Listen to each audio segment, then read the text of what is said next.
Well, everybody, since I've been hearing fire alarms at different locations and watching fire alarm videos, it got me wanting to start becoming an enthusiast here.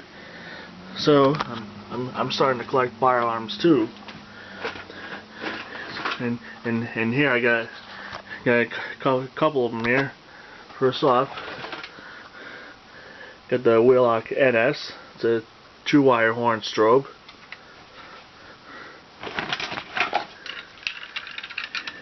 An EST Genesis 2-wire horn strobe. It's the multi-candela.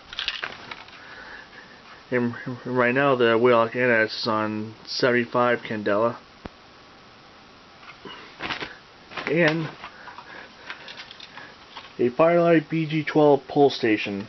Originally didn't come with the Allen wrench, but I now have one, and it fits in perfect. I just need to have that extra wire in there for the pull station there. In the meantime, I got a couple of 9-volt batteries. I can do a quick test on them. Well, see how they work out. Okay, here we go with the Wheelock NS.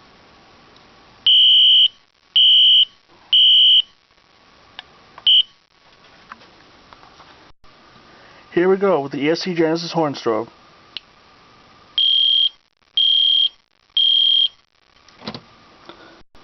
Hey, those are my quick tests on my EST Genesis Horn Strobe and my Wheelock NS. Both powered by two 9-volt batteries. Thank you for watching. Please rate and comment.